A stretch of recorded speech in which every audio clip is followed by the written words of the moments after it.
번째 국무회의를 시작하겠습니다.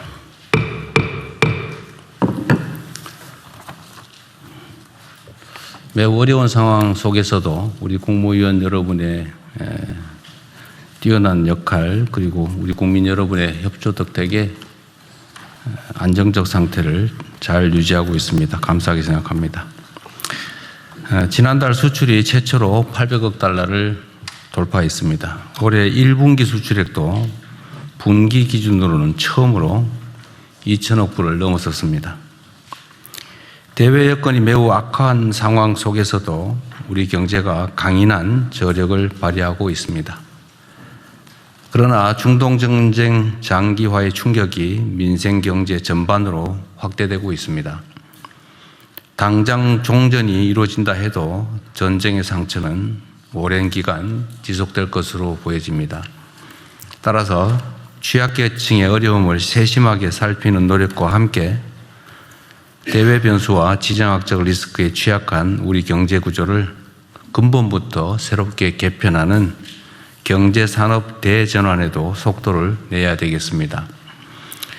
특히 과거 5.11 쇼크를 겪고도 여전히 특정 지역에 편중된 에너지 수급처를 다변화해 나가야 합니다. 그리고 화석연료 중심의 산업체계를 과감하게 그리고 신속하게 전환해야 되겠습니다. IMF 외환위기를 IT 강국 도약의 계기로 삼았던 것처럼 이번 중동발 위기를 재생에너지 강국으로 나아가는 기회로 만들어야 되겠습니다. 관계부처는 에너지 수급 다변화와 재생에너지 중심의 에너지 대전환에도 속도를 내야 되겠습니다. 전쟁 추경 심사도 마찬가지입니다. 처리 기간을 줄이는 것만큼 중요한 것이 실제 집행입니다. 추경이 통과되는 즉시 최단 기간에 예산 집행이 효율적으로 이루어질 수 있도록 지금부터라도 사전 준비에 만전을 기해 주시기 바랍니다.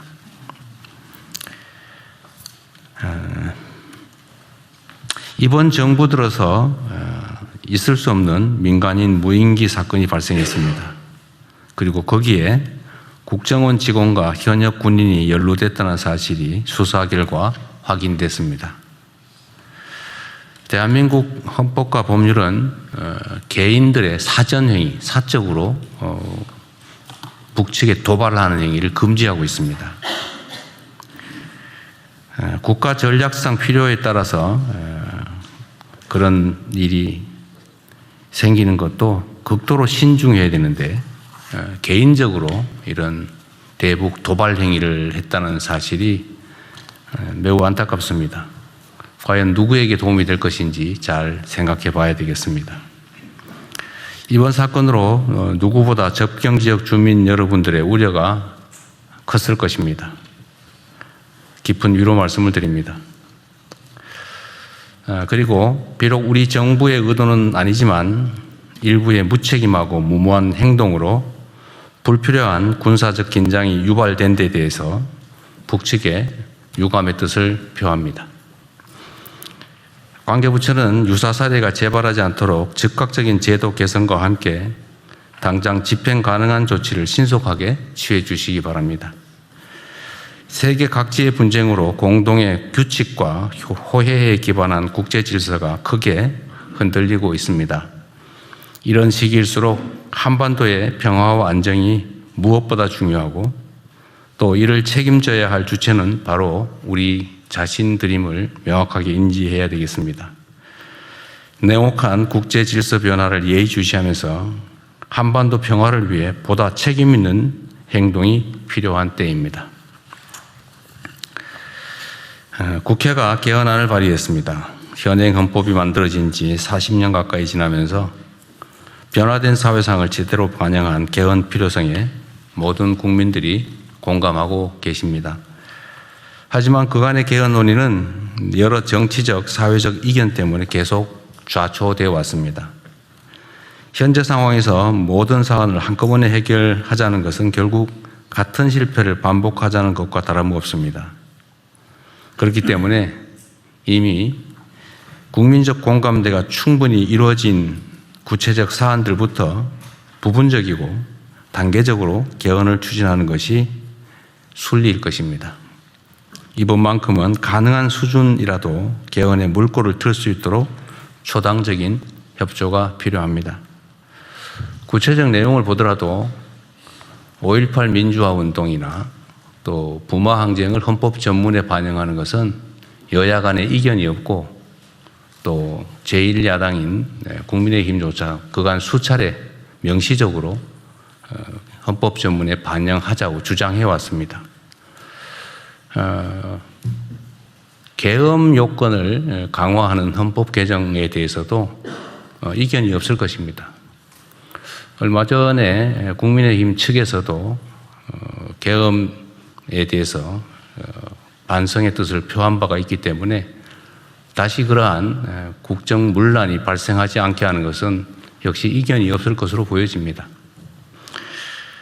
지방자치 강화 부분도 역시 마찬가지로 이견이 없고 특별히 이해관계가 충돌할 가능성이 없습니다.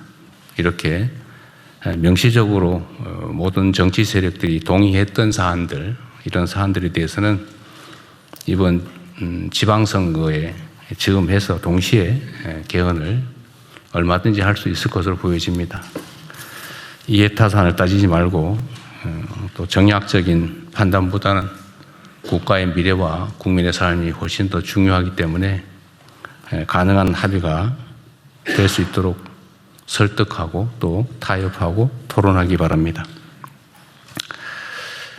덧붙여서 몇 가지 좀 추가로 말씀을 좀 드리도록 하겠습니다. 다주택자 양도세 특혜에 대해서 시한이 5월 9일로 다가오고 있습니다.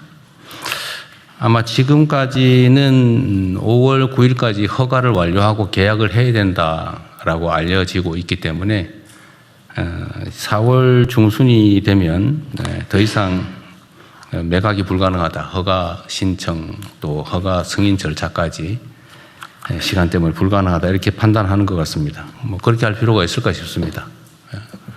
5월 9일이라고 하는 시한은 우리가 지키되 5월 9일까지 허가 신청을 한 경우까지는 허용을 하는 게 어떨까 싶습니다. 필요하다면 해석을 명확하게 하든지 아니면 규정을 개정하는 것도 검토해 봐 주시기 바랍니다. 덧붙여서 이런 민원이 많습니다. 다주택자들의 그 주택에 세입자들이 있는 경우는 그 세입자의 임대기간 만료까지는 무주택자가 매입할 수 있도록 허가해 주도록 되어 있습니다. 우리가 그렇게 규정을 개정하다 보니까 1주택자들도 나 새 놓고 있는 집 팔고 싶은데 왜 우리는 못 팔게 하냐. 뭐 다주택자한테 왜 혜택을 주고 1주택자에게는 왜 혜택을 안 주냐. 뭐 왜 불이익을 주느냐. 이런 반론들이 많습니다. 당초에는 이게 소위 단기간이나마 갭투기를 허용하는 꼴이 돼서 다주택자에게만 그런 기회를 부여했습니다. 왜냐하면 이게 혹여 수요를 자극하지 않을까 해서 그렇게 했던 것인데 지금 상황은 수요를 자극하기보다는 공급을 늘리는 효과가 훨씬 더 클 것으로 판단이 됩니다. 관계부처는 이 문제에 대해서 과연 어느 쪽에 영향을 미칠지 수요를 늘리는 효과가 더 클지 아니면 공급을 늘리는 효과가 더 클지를 객관적으로 잘 판단하고 특히 1주택자도 세 주고 있는 집 팔겠다는데 왜 못 팔게 하냐라는 항변도 상당히 일리가 있기 때문에 이 점도 고려해서 시행령 개정을 검토해 주기 바랍니다. 다음 국무회의까지는 판단할 수 있게 해 주시면 좋겠습니다. 충분히 논의해 보시고요. 또 이런 얘기들이 좀 있어서 하나 우리 각 부처에 당부를 드리고자 합니다. 각 부처 간에 협업해야 될 일이 많습니다. 이 소위 국정을 하다 보면 각 부처별로 이렇게 업무가 구분이 지어져 있죠. 그리고 약간의 기관 이기주의도 작동을 할 수 있습니다. 그런데 잘 생각해 보면 우리가 국정을 나의 이익을 위해서 하는 게 아니라 우리 국가와 국민을 위해서 맡은 일을 대신하는 것인데 그 칸막이 속에서 기득권을 주장하거나 뭐 우리 기관이 훨씬 어떤 게 더 유리하냐 이런 판단할 필요가 없습니다. 모두가 대통령이다. 국정을 다 책임지고 있다는 생각을 하시고 부처의 칸막이를 넘어서서 필요한 협의를 충분하게 해 주시기 바랍니다. 근데 잘 안 된다고 해요. 관성 때문에 그럴 수 있죠. 그래서 혹시 각 기관 부처끼리 협의를 해 보시고 이게 타당한 일인데 협조가 잘 안 된다, 또 대화가 잘 안 된다고 하시면 국무회의에 공개적으로 요청하셔도 되고 개별적으로 저한테 메시지를 주셔도 됩니다. 혹시라도 뭐 그렇게까지 하기 싫다고 해서 방치를 하거나 이러는 경우는 없기를 바랍니다. 그래서 부처 칸막이 문제를 해결하지 못해서 해야 될 일을 못하는 상황이 발생하지 않도록 유념해 주시기 바랍니다. 그건 있을 수 없는 일이죠. 그리고 또 하나 뭐 칭찬 말씀을 좀 드려야 될 것 같은데요. 제가 오늘 아침에도 보고 문서를 보니까 산불 발생 건수가 전년도 대비 또 10년 평균 대비 14.1%가 줄어들었다고 해요. 사실 작년 11월, 12월 뭐 이때까지만 해도 예년보다 산불 발생 건수가 엄청 많이 늘어나서 제가 대체 왜 산불이 이렇게 많이 나나 물어봤더니 무슨 강수량 문제도 있고 여러 가지 요인들이 있었다고 해요.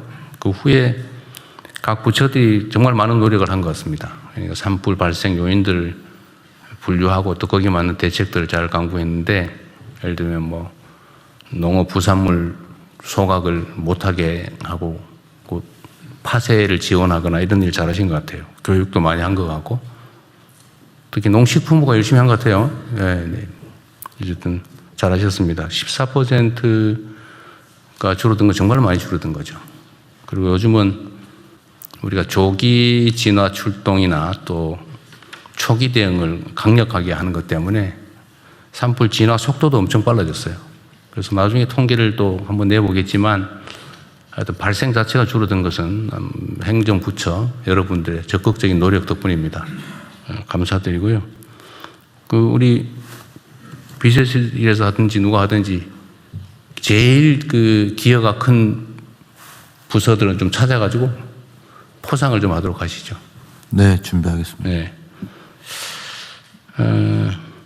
그리고 마지막으로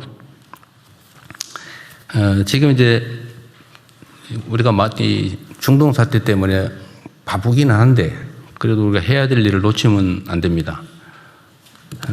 대한민국의 부동산 투기공화국 탈피라고 하는 국가 과제는 결코 소홀히 할 수 없는 일입니다.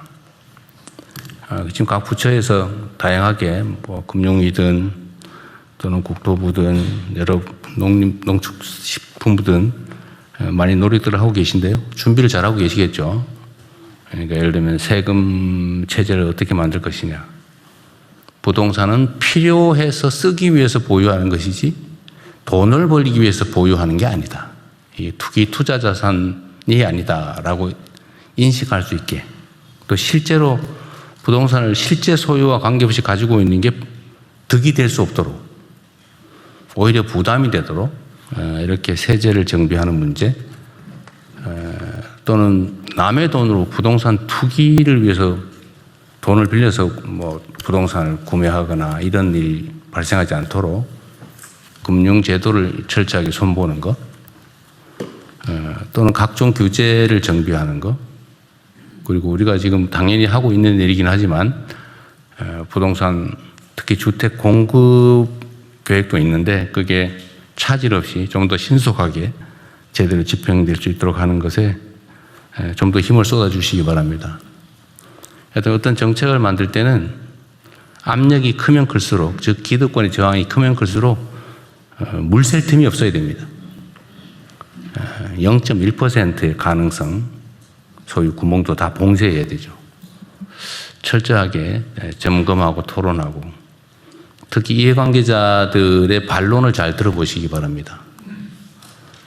그 전문가들이 있거든요. 구멍 찾기 전문가, 또 구멍 뚫기 전문가 이런 사람들이 있거든요. 그런 사람들 의견도 좀 들어보시면 구멍을 막는 데 도움이 됩니다.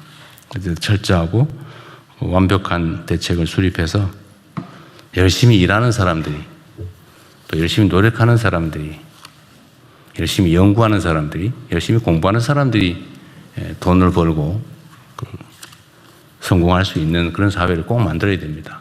남들 열심히 일하는데 이거 뭐 적당하게 머리 써서 남의 돈으로 규제와 제도를 탈피해서 꼼수로 돈 벌고 이러면 누가 일하고 싶겠어요? 이 나라가 좀 제대로 가는 소위 비정상의 정상화의 가장 핵심적인 과제는 불로소득을 줄이는 겁니다.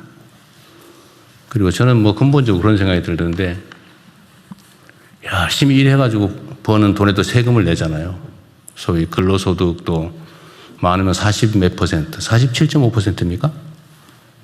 어쨌든 50% 가까이 세금을 내는데, 뭐 노력하는 것도 없이 약간 규제를 탈피하거나 아니면 남의 돈을 이용하거나 뭐 이런 걸로 돈 버는 데는 별로 세금도 없고 이런 거 좀 이상한 것 같아요. 그것도 역시 사람들의 성실한 그 노력 욕구를 감소시키지 않습니까? 감소시키지 않습니까? 또 그런 것도 다 고쳐야죠. 그래서 모두가 열심히 노력하고 또 노력해서 돈 버는 사람이 존중받고, 또 부자가 되면 야, 저 사람이 열심히 일해서 노력해서 역량이 있어서 부자가 됐구나. 부자를 또 존중하고 그런 사회로 나아가야 되지 않을까 생각이 됩니다. 잘 준비해 주시기 바랍니다. 이상입니다. 이후 회의는 국무총리께서